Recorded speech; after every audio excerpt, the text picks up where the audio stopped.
Hello guys, welcome to this new video. Today I'm going to be making sodium metal by electrolysis. So this is an ideal setup of what's going on right here. As you can see, you have your cathode and your anode, and the anode is where the sodium metal is going to be forming. So what you do is that you get a similar setup like this or whatever. I got kind of the cheap materials and I'm doing it this way. Of course, you're going to need some eyewear protection. I'm wearing some right now. I have these goggles just to prevent some splattering because sodium sometimes likes to splatter.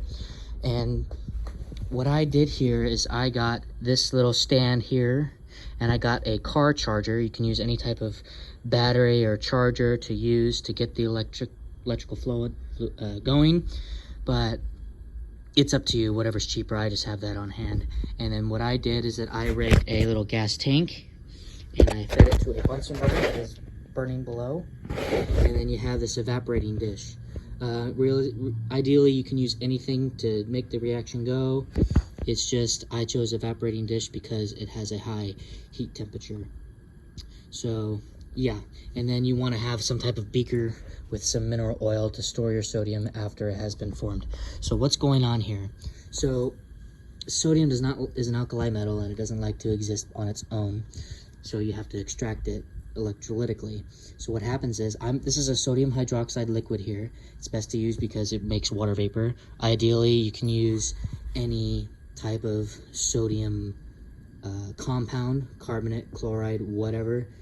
But if you do, it could release toxic gases like carbon dioxide at greater concentration, and it could also release chlorine gas, which is toxic. That's why you choose sodium hydroxide, because it gives off water.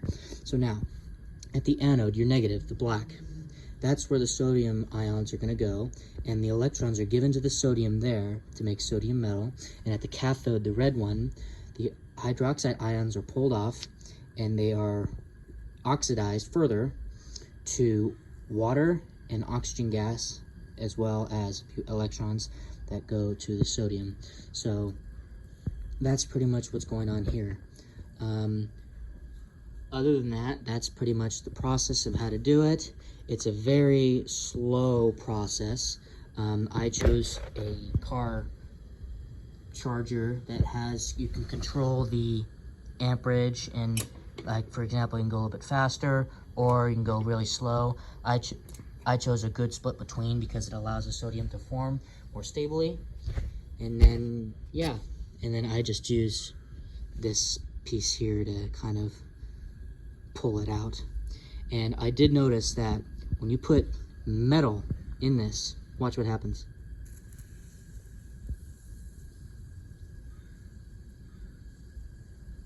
It freaked out because it's metal.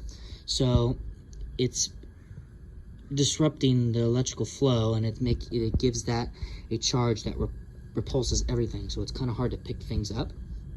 So when you get the desired sodium that you want, you're going to want to turn off your power supply and do it that way. So that way it is not preventing you from picking it up. So yeah, that's pretty much it. I guess it just takes a long time to do. Take your time, do it right, and make sure to be safe. Please be safe. This is not a very safe setup. But it's outside, and I'm wearing goggles, so I'm pretty safe. So yeah, that's that.